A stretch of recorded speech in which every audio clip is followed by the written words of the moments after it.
प्रिय प्रदेशवासियों, हमारा महान देश अपना 80वां स्वतंत्रता दिवस मना रहा है। इस ऐतिहासिक दिवस पर मैं प्रदेशवासियों को हार्दिक बधाई देता हूं। इस शुभ अवसर पर हम उन सभी देशभक्तों को नमन करते हैं जिन्होंने देश की आजादी के लिए कड़ा संघर्ष किया और कुर्बानियां दी। प्रदेश के अनेक वीर सपूतों ने आजाद हिंद फौज में शामिल होकर आजादी के आंदोलन में महत्वपूर्ण भूमिका निभाई। हमारे प्रदेश के लोगों ने देश की एकता और अखंडता को बनाए रखने के लिए हमेशा सर्वोच्च बलिदान दिया है। कम आबादी के बावजूद हमारे प्रदेश के जवान भारी संख्या में सैन्य बलों में अपनी सेवाएं दे रहे हैं। यह हम सभी के लिए गर्व की बात है कि हिमाचल के वीरों को 4 परमवीर चक्र से सम्मानित किया गया। देश का पहला परमवीर चक्र भी कांगड़ा जिला से संबंध रखने वाले मेजर सोमनाथ शर्मा को मिला था। उनके अलावा captain Vikram Batra, honorary captain Sanjay Kumar और लेफ्टिनेंट कर्नल धन सिंह थापा को भी परमवीर चक्र से नवाजा गया था। हिमाचल के वीर सैनिकों पर हमें गर्व है कि उनका बलिदान अमर रहेगा और हमें प्रेरणा देता रहेगा। आज भी प्रदेश के हजारों युवा देश की सेना और अर्धसैनिक बलों में शामिल होकर देश सेवा कर रहे हैं। मैं उन सभी के प्रति अपनी और प्रदेश की जनता की ओर से सम्मान प्रकट करता हूं। हिमाचल प्रदेश की वर्तमान कांग्रेस सरकार ने अपने सेवा में 3 वर्ष और 8 महीने का कार्यकाल पूरा कर लिया है। इस अवधि में हमारी सरकार ने प्रदेश के सभी वर्गों तथा सभी क्षेत्रों का अभूतपूर्व विकास किया है। सत्ता संभालते ही हमने व्यवस्था परिवर्तन का नारा दिया था। व्यवस्था परिवर्तन के परिणाम सामने आ रहे हैं। जब समाज की अंतिम पंक्ति में खड़े व्यक्ति तक सरकार बिना मांगे सहायता पहुंचाए तो यही व्यवस्था परिवर्तन है। जिसकी समाज में कोई आवाज नहीं है, उसकी आवाज बनकर सरकार उनके साथ खड़ी हो, यही व्यवस्था परिवर्तन है। मुझे खुशी है कि हमारी सरकार ने इस संकल्प को धरातल पर उतारा है। अनाथ बच्चों, विधवा बहनों और एकल महिलाएं, किसानों, बागवानों तथा युवाओं के लिए अनेक योजना तैयार कर उन्हें लागू किया गया है। इन योजनाओं का लाभ जरूरतमंद लोगों तक पहुंच रहा है और उनकी जीवन बदल रहा है। हमारी सरकार ने वर्ष 2032 तक हिमाचल प्रदेश को सबसे अमीर राज्य बनाने का लक्ष्य रखा है। आर्थिक संकट की चुनौती को पार करते हुए हम आत्मनिर्भरता की ओर बढ़ रहे हैं। पिछले 3 साल 8 महीने और 4 दिन में एक भी दिन ऐसा नहीं है जब मेरे मन में हिमाचल के हित सबसे ऊपर नहीं रहे हों।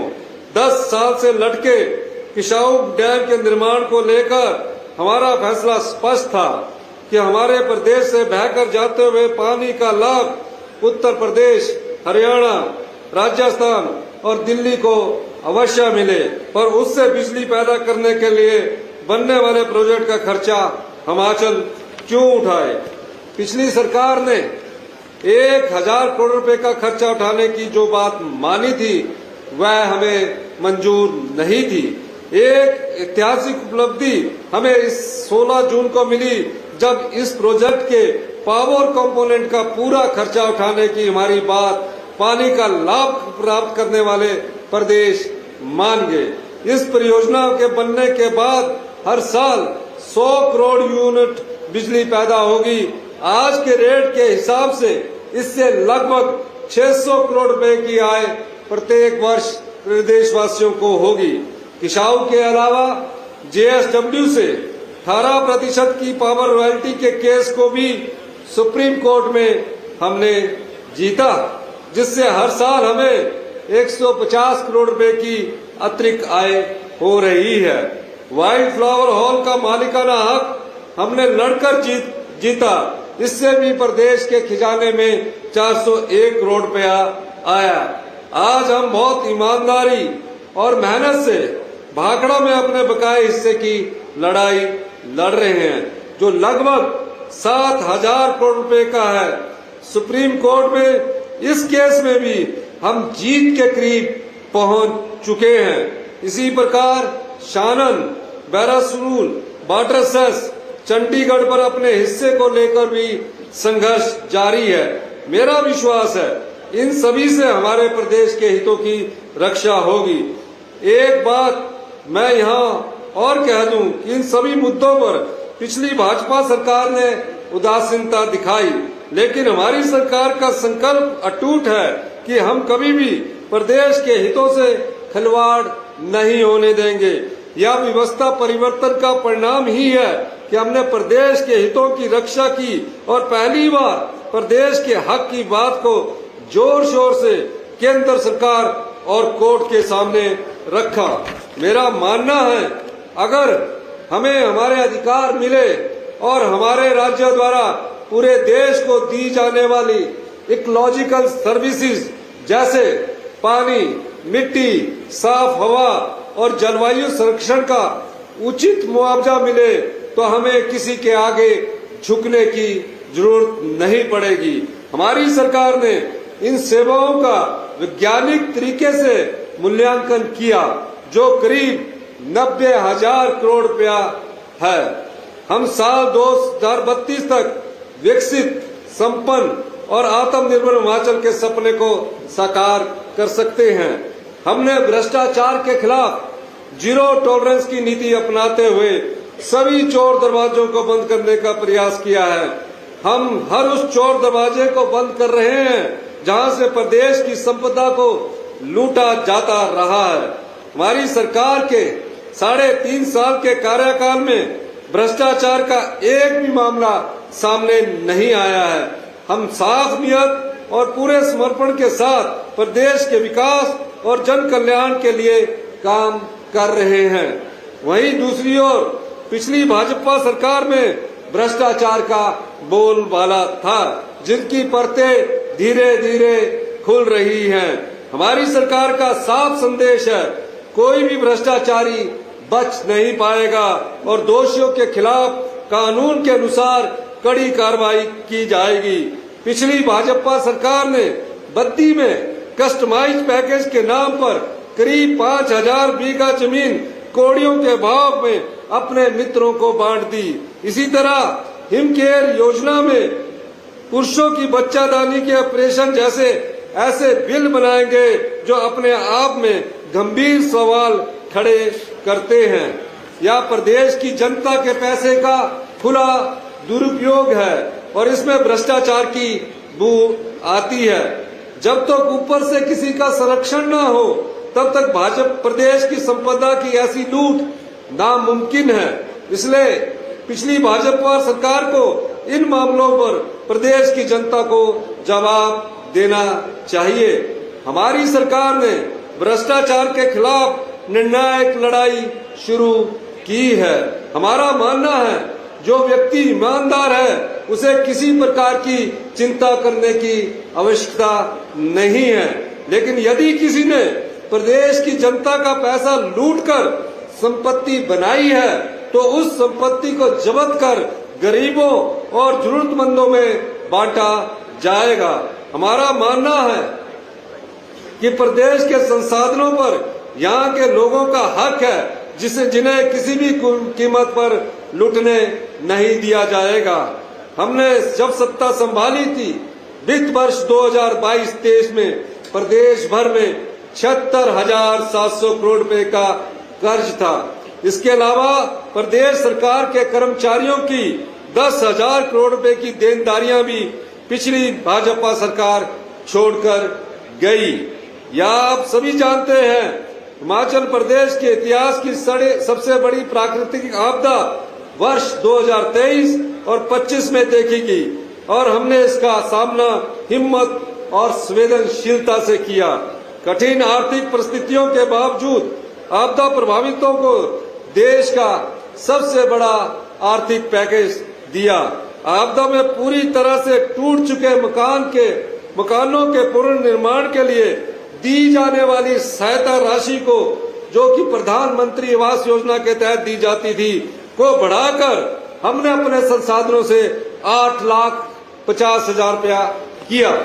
इसी प्रकार आंशिक रूप से क्षतिग्रस्त मकान पर सहायता 12,500 रुपए से बढ़ाकर 1,05,000 रुपया की गई। मैंने और मेरे मंत्रिमंडल के सभी सदस्यों ने खुद मौके पर जाकर राहत और पुनर्वास कार्यों को देखा। प्राकृतिक आपदा के लिए दिया गया पैकेज ही असली व्यवस्था परिवर्तन है। हमारी सरकार ने प्रदेश में पहली बार एक सिस्टमैटिक तरीके से प्रदेश के आर्थिक संसाधनों को बढ़ाया है और हिमाचल को आत्मनिर्भर बनाने की दिशा में कदम उठाया है। 16वें वित्त आयोग ने वर्ष 1952 से संविधान के आर्टिकल 275(1) के अंतर्गत प्रदेश को मिल रही 8 से 10,000 करोड़ रुपए की आरडीजी को बंद कर दिया है। केंद्र सरकार का इरादा था कि हमारा राज्य इस आर्थिक संकट से उभर नहीं सके, लेकिन मुझे यह बताते हुए खुशी हो रही है, प्रदेश इस वित्तीय संकट से बाहर आ चुका है। हमारे प्रयासों से आज प्रदेश आत्मनिर्भरता की राह पर आगे बढ़ रहा है। यह बहुत खेद की बात है कि केंद्र सरकार के नेता बार बार यह टिप्पणी करते हैं कि हमारी सरकार कर्मचारियों और पेंशनरों का वेतन और पेंशन नहीं दे पा रही है। मैं साफ शब्दों में कहना चाहता हूं कि वित्तीय अनुशासन लाने के लिए ऐसा सिर्फ एक बार 6 दिन के लिए किया गया था। हिमाचल प्रदेश अब अपने पांव पर खड़ा हो चुका है। मैं उन्हें यह भी बताना चाहता हूं कि 65 से 70 साल के पेंशनरों का पूरा एरियर हमने दे दिया है और धीरे धीरे बाकी बकाया भी दे दिया जाएगा। यह पहली बार है कि हमारी सरकार ने ग्रामीण अर्थव्यवस्था को मजबूती प्रदान करने का दृष्टिकोण अपनाया है। पहली बार अच्छी शिक्षा के लिए घर के नजदीक सीबीएसई स्कूल शुरू करने की पहल की गई है। प्रदेश के 156 सरकारी स्कूलों में सीबीएसई पैटर्न लागू किया गया है, जिससे सरकारी स्कूलों में बच्चों की संख्या बढ़ी है। अब तक 24,000 से अधिक बच्चों ने प्राइवेट स्कूलों को छोड़कर सीबीएसई स्कूलों में दाखिला लिया है। मेरे दृढ़ विश्वास है कि ग्रामीण अर्थव्यवस्था हमारी प्रदेश की रीढ़ की हड्डी है। हमारी सरकार गांव में रहने वाले किसानों और भाइयों और बहनों के विकास व उनकी आय में बढ़ोतरी को लेकर कृत संकल्प है। मेरा मानना है कि हम यह व्यवस्था करनी होगी कि गांव में रहकर एक परिवार 20 से 25,000 रुपया कमा पाए। इसके लिए हमने व्यवस्था परिवर्तन के माध्यम से गांव में खेती, बागवानी, पशुपालन, मछली पालन और स्वरोजगार के क्षेत्र में अनेक नए कदम उठाए हैं। प्रदेश में पहली बार प्राकृतिक खेती की उपज पर एमएसपी देने वाला हिमाचल प्रदेश देश का पहला राज्य बना। क्या आप सोच सकते हैं कि कोई सरकार कच्ची हल्दी का समर्थन मूल्य 150 रुपए प्रति किलो दे सकती है? क्या किसी सरकार ने प्राकृतिक खेती से उगे गेहूं पर 80 रुपया और मक्की पर 50 रुपया प्रति किलो का समर्थन मूल्य देने का साहस दिखाया है? लेकिन कांग्रेस सरकार ने यह कर दिया है। मुझे किसान भाइयों व बहनों की मेहनत और खेती में जंगली जानवरों, बंदरों व मौसम की मार के दर्द के बारे में पता है। इसलिए हम कोशिश कर रहे हैं कि इन चुनौतियों के बीच हमारी किसानों की आय में बढ़ोतरी हो। यह तभी होगा जब उपज का सही मूल्य सीधा किसानों के खाते में जाएगा। पशुपालन और डेयरी में तो इससे भी बढ़कर व्यवस्था परिवर्तन हुआ है। पूरे देश में दूध का सबसे अधिक खरीद मूल्य हमारे प्रदेश ने दिया है। मुझे कई लोगों ने सलाह दी कि जो मूल्य हम दे रहे हैं उससे बाजार भाव में विसंगति आ जाएगी, लेकिन मेरे मन में उन भाई बहनों के चेहरे थे जो गाय भैंस पालकर कड़ी मेहनत कर दूध का उत्पादन करते हैं। 31 रुपए से 61 रुपए प्रति किलो गाय का दूध और 46 रुपए से 71 रुपए प्रति किलो भैंस के दूध को खरीदने का सपना भी आज से 3 साल पहले कोई नहीं ले सकता था। लेकिन अब यह पैसा मेरे पशुपालक भाइयों के खाते में जाता है। वर्तमान सरकार के कार्यकाल में दूध की खरीद 1 लाख लीटर प्रतिदिन से बढ़कर लगभग 3 लाख प्रति लीटर हो गई है। साथ ही प्रदेश का पहला 1.5 लाख लीटर प्रतिदिन की प्रोसेसिंग करने वाला आधुनिक प्लांट इस साल कांगड़ा जिला के डगवार में लगभग 250 करोड़ रुपए की लागत से बनकर तैयार हो जाएगा। कांगड़ा, उन्ना, चंबा, हमीरपुर के हजारों किसान भाई बहनों को इसका सीधा लाभ पहुंचेगा। मैं आने वाले 2 सालों में सोलन, उन्ना, सिरमौर, शिमला, मंडी, कुल्लू, हमीरपुर में भी दूध की प्रोसेसिंग पर 150 करोड़ रुपए खर्च करने की घोषणा करता हूं। इन सुविधाओं के आने से हम 5 लाख लीटर प्रतिदिन दूध की खरीद कर पाएंगे, जिससे ग्रामीण अर्थव्यवस्था को बढ़ावा मिलेगा। खेतीबाड़ी और पशुपालन के साथ साथ हमने अपने बागवानों, मछुआरों के कल्याण की दिशा में अनेक महत्वपूर्ण फैसले लिए हैं। मुख्यमंत्री मछुआरा सम्मान निधि योजना शुरू कर मछुआरों को हर साल 3,500 रुपए की वित्तीय सहायता दी जा रही है। कोल्ड स्टोरेज इकाइयां स्थापित करने के लिए सब्सिडी को 70% से बढ़ाकर 80% तथा नाव की खरीद पर 70% सब्सिडी का प्रावधान किया गया। आपको पता ही है, हिमाचल प्रदेश की प्रति व्यक्ति आय देश की औसत प्रति व्यक्ति आय से बेहतर है। हमारे यहाँ ऐसे परिवारों की संख्या कम है जिनके सिर पर छत ना हो और जिन्हें 2 वक्त की रोटी करीब नसीब ना हो। फिर भी मैंने प्रदेश के विभिन्न हिस्सों में भ्रमण कर यह पाया है कि हमारे प्रदेश में भी कुछ परिवार ऐसे हैं जिन्हें सरकार की ओर से अधिक सहायता मिलनी चाहिए। साथ ही मुझे इन गरीब परिवारों में ऐसे परिवार भी मिले जिनके नाम बीपीएल में कभी थे ही नहीं। गरीब परिवारों की सही पहचान हो, इस उद्देश्य से हमने पिछले 1 साल में 8 चरणों में सर्वे किया और प्रदेश के 19 लाख परिवारों में से 1,80,000 परिवार ऐसे मिले जिनके प्रति सरकार को और अधिक संवेदनशील होने की जरूरत है। ऐसे परिवारों की चयन प्रक्रिया को हमने डीसी के माध्यम से करवाया तथा डीसी ने ही इन परिवारों की सूची को नोटिफाई किया है। इन परिवारों को हम 2 अक्टूबर से एक नई योजना अपना परिवार सुखी परिवार योजना लाने जा रहे हैं। इस योजना के अंतर्गत हम ऐसी व्यवस्था करेंगे कि अगले 2 साल में इनकी आर्थिक स्थिति बेहतर हो सके।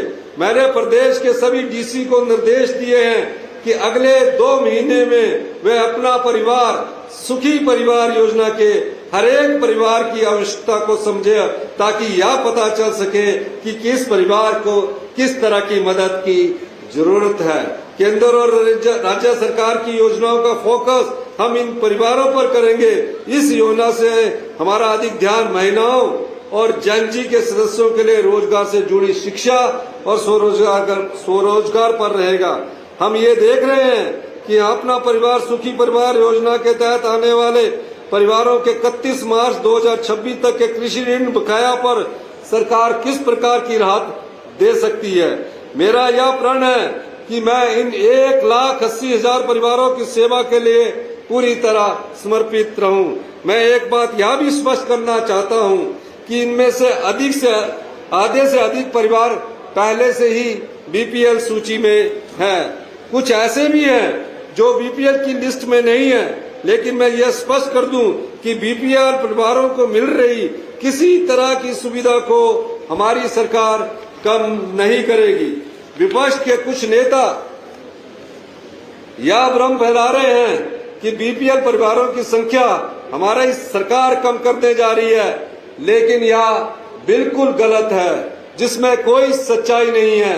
बीपीएल लिस्ट जैसी है वैसी रहेगी और उन्हें जो लाभ मिल रहे हैं वो मिलते रहेंगे। किसानों के साथ साथ बागवानों को समृद्ध बनाना भी हमारी सरकार का लक्ष्य है। हमारा राज्य देश की पहली बागवानी नीति लागू करने जा रहा है, जिससे लगभग 82,200 लोगों को रोजगार मिलने की संभावना है। सेब के लिए यूनिवर्सल कार्टन को जरूरी बनाए जाने से हजारों बागवानों को बेहतर दाम मिलने शुरू हुए हैं, उनका शोषण बंद हुआ है। सेब उत्पादकों को लाभ पहुंचाने के लिए शिमला जिला में प्राला में और ढली मंडी धर्मशाला की पासू मंडी जैसी प्रमुख परिसरों का विकास किया जा रहा है। हमारी बच्चों को अच्छी शिक्षा मिले, यह सरकार की प्राथमिकता है। हमारी सरकार इस क्षेत्र में व्यवस्था परिवर्तन कर रही है, जिसके कारण प्रदेश ने 100% साक्षरता हासिल की है।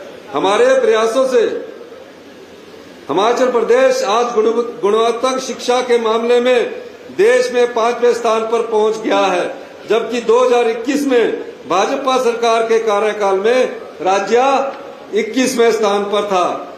हमने सरकारी स्कूलों में पहली कक्षा से अंग्रेजी माध्यम से पढ़ाई शुरू की है, ताकि इनमें पढ़ने वाले बच्चे भी भविष्य की चुनौतियों का निपटने में के काबिल बन सके।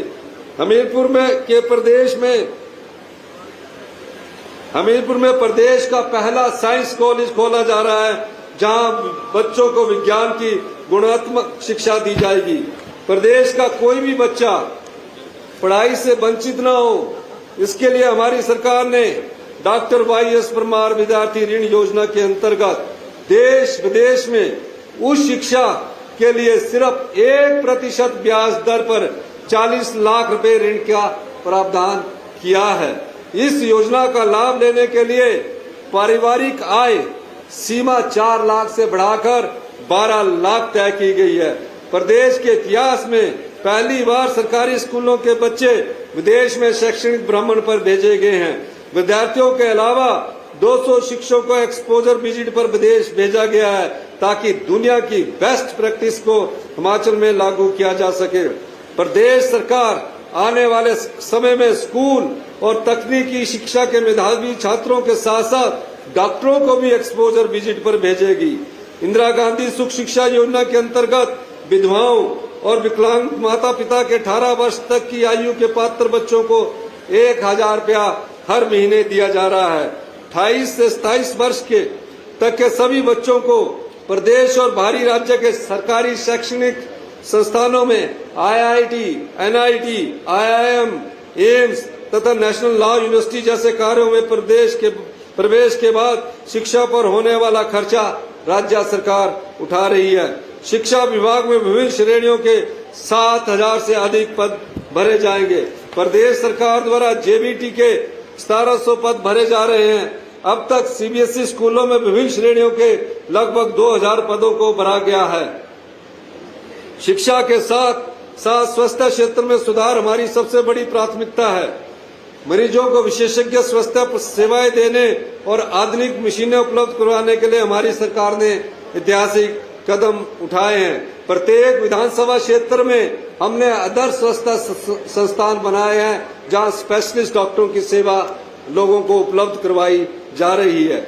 हमारे प्रयासों से प्रदेश में पहली बार सभी मेडिकल कॉलेज में रोबोटिक सर्जरी की सुविधा शुरू की गई है। या चमियाड़ा हॉस्पिटल में यह सुविधा अब प्रदेश में आम आदमी भी इस आधुनिक तकनीक का लाभ उठा सकता है। प्राइवेट हॉस्पिटलों में रोबोटिक सर्जरी का खर्चा 5 लाख रुपए से ज्यादा आता है, जो कि हम प्रदेश में 30 से 80 हजार में यह सुविधा दे रहे हैं। IGMC शिमला राज्य का प्रीमियम स्वास्थ्य संस्थान है, इसलिए यहाँ मरीजों के लिए सुविधा बढ़ाई जा रही है। यहाँ पेट स्कैन की सुविधा शुरू हो गई है, जिससे कैंसर जैसी गंभीर बीमारियों की जांच के लिए मरीजों को बाहरी राज्यों में नहीं जाना पड़े। टांडा और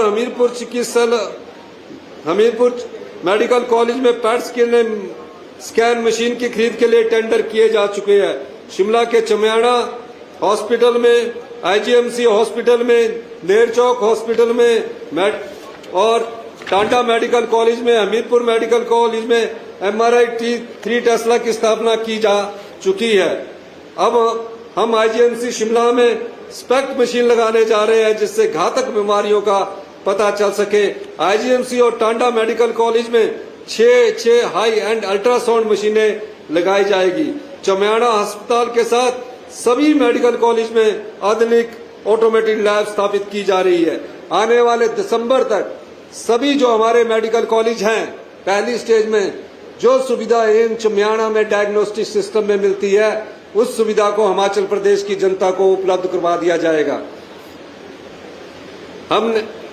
हमने 23 साल के बाद आईजीएमसी शिमला और टेंटिया मेडिकल कॉलेज में पैरामेडिकल कोर्सेज जैसे रेडियोलॉजी, इमेजिंग और लैब टेक्नीशियन की सीटों को बढ़ाकर 18 से 50 किया है। मुझे आज इस अवसर पर आपको यह बताते हुए खुशी हो रही है कि हाल ही में रिलीज हुई भारत सरकार की नेशनल फैमिली और हेल्थ सर्वे की रिपोर्ट में यह बात सामने आई है कि हिमाचल प्रदेश की सरकार के कार्यकाल में प्रदेश में बच्चों और महिलाओं के स्वास्थ्य में सुधार हुआ है। हम इसमें और भी सुधार कर सकते हैं। इस कारण हमने इंदिरा गांधी मातृ शिशु संकल्प योजना लागू करने का निर्णय लिया है, ताकि हम माताओं, बहनों और बच्चों को पौष्टिक आहार उपलब्ध करवा सके।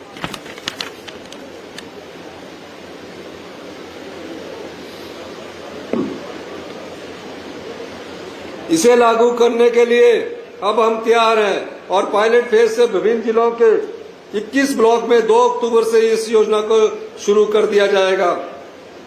6 माह के बाद इसकी समीक्षा कर पूरे प्रदेश में यह योजना लागू की जाएगी। इस योजना में मुख्य रूप से माताओं, बहनों तथा 6 माह से 3 साल तक के बच्चों के लिए चावल, दाल, तेल, बिस्किट, पंजीरी और मिल्क पाउडर देने की आज की व्यवस्था में सुधार करते हुए हम उन्हें और अधिक पौष्टिक और पैकेज्ड प्रीमिक्स सामग्री उपलब्ध करवाएंगे। साथ ही हफ्ते में 3 बार दूध या अंडा उनकी रुचि के अनुसार 3 से 6 साल के बच्चों के लिए हॉट कुक्ड मील्स में भी और सुधार कर इसे पौष्टिक बनाया जाएगा। इस योजना में प्रोक्योरमेंट की सारी जिम्मेवारी जिला और आईसीडीएस ब्लॉक स्तर पर दे दी जाएगी, ताकि पारदर्शी तरीके से लोकल लेवल पर साफ और फ्रेश खाद्य सामग्री बच्चों और माता बहनों को मिल सके। 3 से 6 साल तक के बच्चों के मानसिक और बौद्धिक विकास के लिए हम शिक्षा विभाग तथा महिला एवं बाल विकास विभाग के बीच सही तालमेल बिठाने का प्रयास करेंगे, ताकि इन बच्चों की फाउंडेशनल लर्निंग को और अधिक प्रभावी किया जा सके। आपको यह जानकर हैरानी होगी कि हमारे ब्रेन का 80% विकास जन्म के बाद 3 साल तक की उम्र तक हो जाता है। यानी कि हमारे ब्रेन का जो 80% विकास है वो 3 साल की उम्र तक होता है। हमारा आईक्यू, लर्निंग स्किल और समझ जैसी क्षमताओं पर इस बात का गहरा प्रभाव पड़ता है कि अर्ली चाइल्डहुड में हमारी शारीरिक, मानसिक और भावनात्मक विकास किस प्रकार हुआ है। इसलिए यह बहुत आवश्यक है कि हम अपने छोटे बच्चों के पौष्टिक आहार और उनके बौद्धिक विकास का पूरा ध्यान रखें। अगर हमारे बच्चे स्वस्थ होंगे और तभी हिमाचल का भविष्य उज्जवल होगा तथा हमारा प्रदेश एक आत्मनिर्भर तथा विकसित प्रदेश बन पाएगा। आधुनिक चिकित्सा मशीनरी और उपकरणों की खरीद पर लगभग 3,000 करोड़ रुपया खर्च किए जाएंगे। डॉक्टरों, पैरामेडिकल स्टाफ और तकनीशियों की कमी दूर करने के लिए भर्ती प्रक्रिया लगातार जारी है। हमारी सरकार ने पिछले 3.5 साल में 400 मेडिकल ऑफिसर्स के पद भरे हैं और 350 मेडिकल के पद भरने की प्रक्रिया जारी है। स्टाफ नर्सों के 468 पद भरे हैं, 200 अन्य पद जल्दी भरे जाएंगे। असिस्टेंट स्टाफ नर्सिस के 748 पदों को भरा गया है तथा 530 पद और भरे जा रहे हैं। पैरामेडिकल के स्टाफ के 326 पद भरे जा रहे हैं और 407 पद भरने की प्रक्रिया चल रही है। सरकार ऑपरेशन थिएटर असिस्टेंट के 176 पद भी भर रही है। इसके अलावा रोगी मित्रों के 500 पद भी भरे जा रहे हैं। स्वास्थ्य सेवाओं की मजबूती के लिए स्पेशलिस्ट डॉक्टर उपलब्ध हो रहे, इस सोच के साथ 330 पीजी सीटें बढ़ाने का फैसला किया है।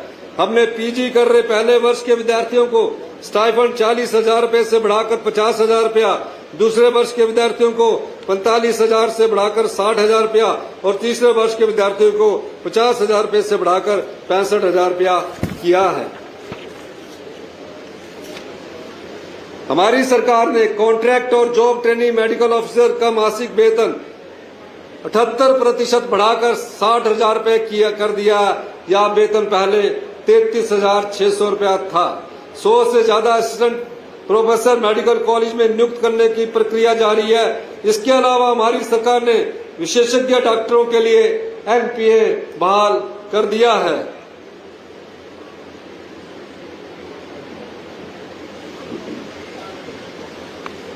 राष्ट्रीय स्वास्थ्य मिशन के अंतर्गत हजारों कर्मचारी बहुत मेहनत से कार्य कर रहे हैं। पिछले कुछ वर्षों से उनके मानदेय और वेतन में बढ़ोतरी की गई है। एनएचएम हिमाचल के अंतर्गत लगभग 9,000 आशा कार्यकर्ता तथा प्रदेश सरकार ने अपने बजट में दे मासिक प्रोत्साहन राशि को 5,800 रुपये से बढ़ाकर 6,800 रुपये करने का आश्वासन दिया था। स्वतंत्रता दिवस के इस पावन अवसर पर मैं सभी आशा बहनों के लिए इस घोषणा को लागू करता हूं। मैं एनएचएम हिमाचल प्रदेश में कर्मचारियों के वेतन में युक्तिकरण के बाद 7 वर्ष तक पूरे कर चुके कर्मचारियों को 1 अप्रैल 2026 से संशोधित वेतन देने की घोषणा करता हूं। अपने बजट आश्वासन के अनुरूप मैं एनएचएम हिमाचल प्रदेश में आउटसोर्स आधार पर कार्यरत staff nurse, para pharmacist, operation theatre assistant, laboratory technician को 25,000 रुपये और डाटा एंट्री ऑपरेटर को 18,000 रुपये का संशोधित वेतनमान देने की घोषणा करता हूं। संशोधित वेतनमान 1 सितंबर 2026 से लागू हो जाएगा। हम चाहते हैं कि हॉस्पिटल्स में मरीजों को क्वालिटी मेडिसिन मिले। इसके लिए सीधे बड़ी कंपनियों से दवाइयां खरीदने की दिशा में हमने कदम बढ़ाए हैं। प्रदेश के गरीब परिवारों को बेहतरीन उपचार सुविधा प्रदान करने के उद्देश्य से हमारी सरकार नई स्वास्थ्य बीमा नीति ला रही है। इस नीति के अंतर्गत गरीब परिवारों को 10 लाख रुपए तक का स्वास्थ्य बीमा प्रदान किया जाएगा और यह सुविधा बहुत ही कम प्रीमियम पर उपलब्ध होगी। हमारा प्रदेश का वातावरण बेहद समृद्ध और अनमोल है। कुदरत ने हमें सुंदर पहाड़, घने जंगल और निर्मल नदियां दी है। हमारा दायित्व है कि इस प्राकृतिक संपदा को केवल आज के लिए नहीं बल्कि आने वाली पीढ़ियों के लिए भी सुरक्षित रखे। नए जंगल तैयार करना, मौजूदा वनों को बचाना और पर्यावरण संतुलन बनाए रखना हम सभी की जिम्मेदारी है। इसलिए हमने मिशन 32% की शुरुआत कर वर्ष 2030 तक राज्य के फॉरेस्ट कवर को 29.5% से 32% तक बढ़ाने का लक्ष्य रखा है। जंगल लगाने और जंगल बचाने में लोगों की भागीदारी बढ़ाने के लिए हमने राजीव गांधी वन संवर्धन योजना शुरू की है। इस योजना के तहत पौधे लगाने और देखभाल करने वाले महिला मंडल और युवक मंडलों को 1,20,000 रुपया प्रति हेक्टेयर की आर्थिक सहायता दी जा रही है। पौधों के सर्वाइवल रेट के हिसाब से उन्हें इंसेंटिव भी दिया जा रहा है। मेरी आप सभी से अपील है कि पर्यावरण संरक्षण की इस मुहिम में आप सब बढ़कर भाग लें। प्रदेश में पहली बार तहसील और उप तहसील स्तर पर विशेष राजस्व लोक अदालतों का आयोजन कर लोगों के कई सालों से लंबित मामलों का निपटारा किया है। अब तक इंतकाल के 5,44,000, तकसीम के 36,870, निशानदेही के 63,000 और दुरुस्ती के 19,890 मामलों का समाधान किया जा चुका है। इससे लोगों को सरकारी दफ्तरों के बार बार चक्कर काटने से राहत मिली है और सरकारी अधिकारी और कर्मचारी खुद चलकर आम आदमी के पास पहुंच रहे हैं। हमारी सरकार गांव की समस्याओं को करीब से समझने और उनका समाधान करने के लिए गांव तक पहुंच रही है। मैंने खुद बड़ा बंगाल का दौरा किया और रात में रुका भी। आज तक कोई भी मुख्यमंत्री वहां रात को नहीं रुका था, लेकिन मैंने वहां रुककर आम लोगों से बातचीत की, उनकी समस्याओं को समझा, उनकी जरूरतों को जाना। मैंने प्रदेश के दूसरे दुर्गम इलाके जैसे डोडरा, अखबार, कुपवी, बागासरा और सरची जैसे क्षेत्रों में रात्रि प्रवास किया। मेरे मंत्रिमंडल के सहयोगी भी सरकार गांव के द्वार कार्यक्रम के माध्यम से गांव-गांव जाकर लोगों से सीधा संवाद कर रहे हैं। लोगों से मिल रहे सुझावों को हमारी सरकार अपनी नीतियों और योजनाओं का आधार बना रही है। हमारी कोशिश है सरकार केवल बंद कमरों से नहीं बल्कि धरातल तक पहुंचकर लोगों की जरूरतों के लिए काम करे।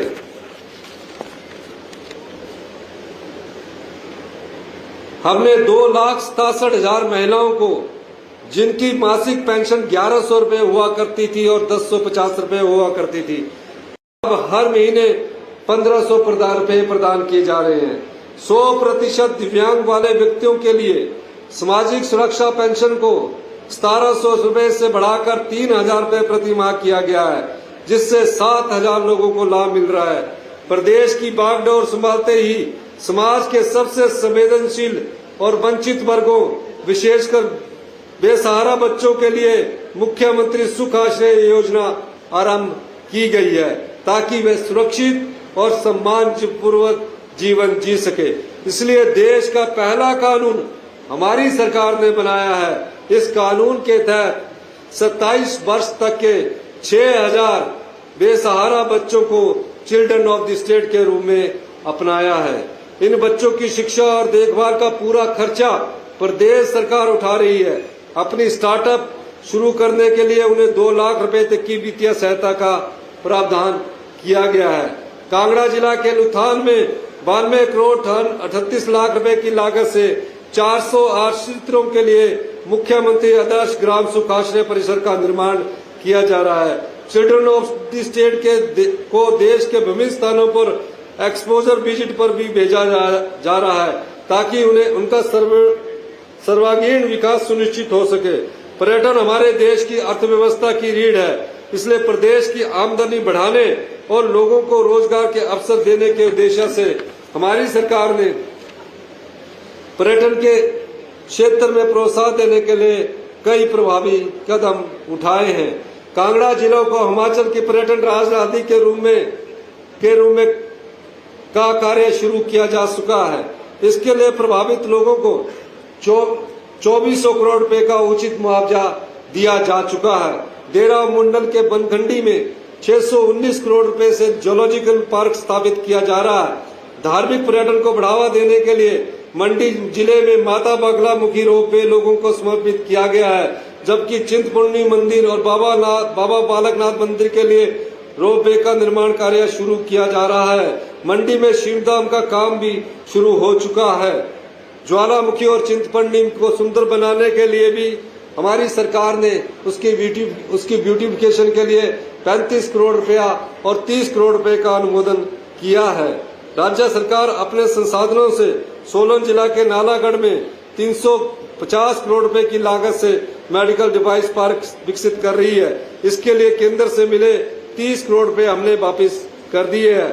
अगर केंद्र सरकार की राशि नहीं लुटाई जाती तो उद्योगपतियों को अनिवार्य प्रोत्साहन देने पड़ते, जिससे राज्य के खजानों पर बहुत अधिक बोझ पड़ता। हमारी सरकार हिमाचल प्रदेश को हरित ऊर्जा राज्य बनाने के लिए गंभीरता से कार्य कर रही है। जलबुद्धि क्षेत्र में छोटी परियोजनाओं को विकसित करने, सौर ऊर्जा परियोजनाओं और गैर ऊर्जा परियोजना परंपरागत ऊर्जा आधारित निवेश को विशेष रूप से प्रोत्साहित किया जा रहा है। प्रदेश सरकार ने सौर ऊर्जा परियोजना का निर्माण रिकॉर्ड अवधि में पूरा किया। पेखूवाला, बंजाल और अगलोर सौर ऊर्जा परियोजनाएं इसका उदाहरण है।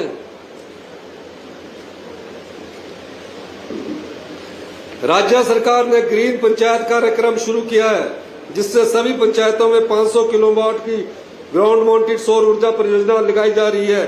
इन परियोजनाओं से होने वाली आय का 25% हिस्सा संबंधित ग्राम पंचायत के अनाथ बच्चों और विधवाओं के कल्याण के लिए खर्च किया जाएगा। अब तक 5 पंचायतों में ये प्रोजेक्ट लग चुके हैं, 10 पर काम जारी है। आने वाले समय में हम प्रयास करेंगे कि प्रदेश की 100 पंचायतें ग्रीन पंचायतें बने। हम लगातार यह भी कह रहे हैं, हम लगातार यह कह भी रहे हैं और करके दिखा भी रहे हैं, हिमाचल प्रदेश देश की पहली ग्रीन स्टेट बने। हम लगभग अपने लक्ष्य पर पहुंच चुके हैं। हमारी अधिकांश ऊर्जा खपत रिन्यूएबल एनर्जी द्वारा पूरी की जा रही है। राज्य सरकार हर नागरिक को साफ पानी उपलब्ध करवाने के लिए काम कर रही है। सभी विधानसभा क्षेत्रों में साफ पानी की सुविधा सुनिश्चित कराने के लिए 2000 करोड़ रुपए की एक योजना पर काम कर रही है। साथ ही मौजूदा जल बुनियादी ढांचे को बेहतर बनाने, उसका पुनर्निर्माण करने और भूजल को रिचार्ज करने के लिए अनेक योजनाएं लागू की जा रही है। राजीव गांधी स्टार्टअप योजना के अंतर्गत भी हम हिमाचल वासियों नौजवानों को सोलर प्रोजेक्ट लगाने के लिए प्रोत्साहित कर रहे हैं। इसके लिए उनके द्वारा लिए जाने ऋण पर इंटरेस्ट सब्सिडी देने का प्रावधान किया गया है। आपको यह जानकर प्रसन्नता होगी कि एचआरटीसी की डीजल बसों को हम चरणबद्ध तरीके से इलेक्ट्रिकल बसों में बदल रहे हैं और 297 नई इलेक्ट्रिकल बसें ले ली गई है। सरकार का यह प्रयास है कि एचआरटीसी की 30 से 50% बसें डीजल की जगह इलेक्ट्रिकल बसें हों, ताकि प्रदूषण की कमी हो और हमारे डीजल की खपत भी कम हो। हमने अपने युवा भाई बहनों के लिए राजीव गांधी स्टार्टअप योजना के अंतर्गत इलेक्ट्रिकल बसों पर 50% और डीजल बसों पर 30% की सब्सिडी दे रही है। हमारा यह प्रयास है कि इसमें से एक निश्चित आय हमारे युवाओं को प्राप्त हो। प्रदेश सरकार द्वारा पूर्व सैनिकों और उनके आश्रितों के कल्याण के लिए भी प्रतिबद्ध है और उन्हें मिलने वाली अनुग्रह राशि में बड़े पैमाने पर वृद्धि की गई है। खेल प्रतिभाओं को निखारने के लिए हमने विभिन्न अंतर्राष्ट्रीय प्रतियोगिताओं के पदक विजेताओं के लिए पुरस्कार राशि में वृद्धि की है। आज मैं युवा पीढ़ी खासकर जन जी से विशेष रूप से कहना चाहता हूं कि पारदर्शी और मेरिट बेस रोजगार प्रदान करना सरकार की प्राथमिकता है। हमारी सरकारी क्षेत्र में हजारों युवाओं को रोजगार प्रदान किया है। कांग्रेस सरकार में एक भी भर्ती का पेपर लीक नहीं हुआ है, जबकि पिछली भाजपा सरकार में पुलिस भर्ती पेपर लीक हुआ है और स्टाफ सिलेक्शन कमीशन की भर्तियों पर बड़े स्तर पर धांधली हुई, पेपर तक बेचे गए।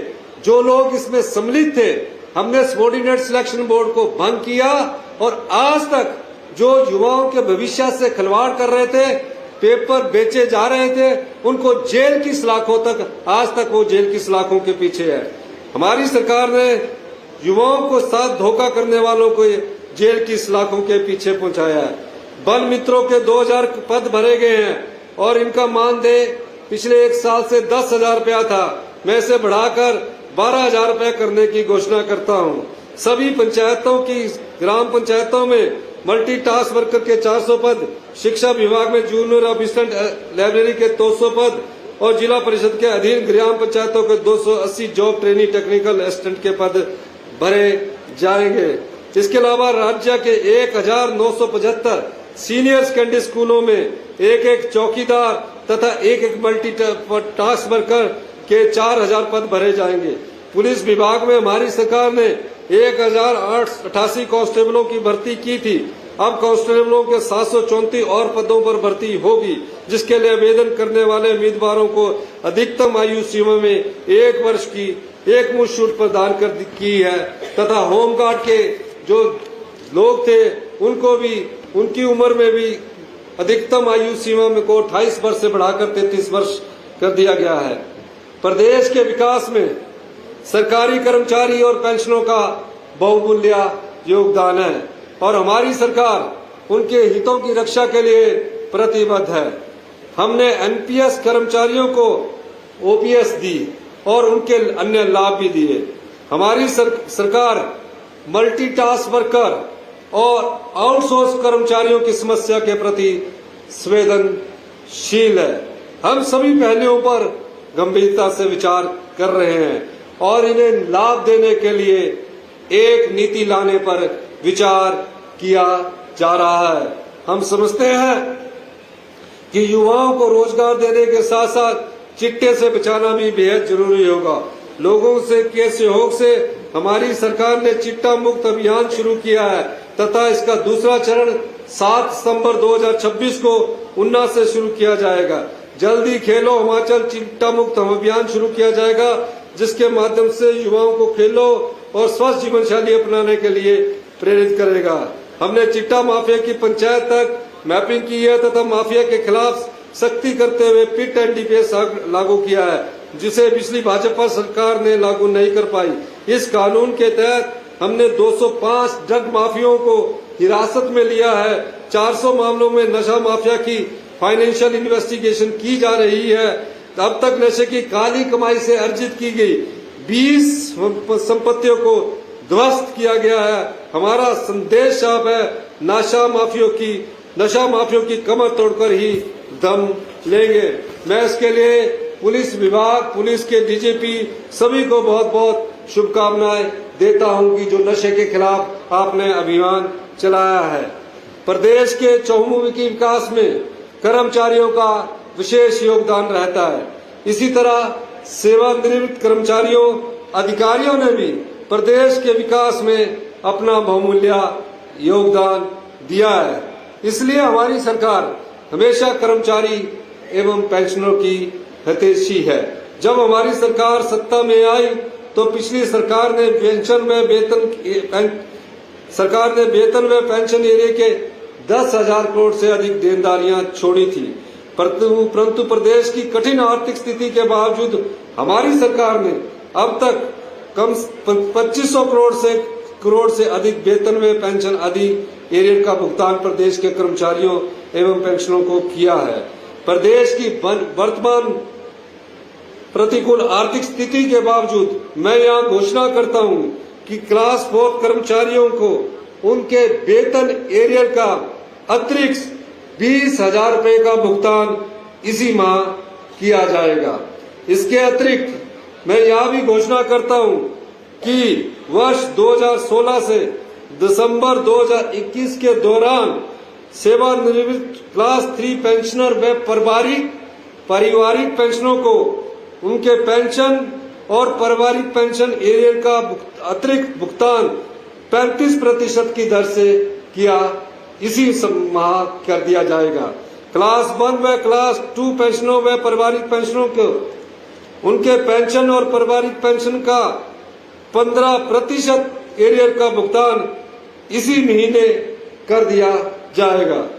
मैं जल शक्ति विभाग में 400 पद भरने की भी घोषणा करता हूं।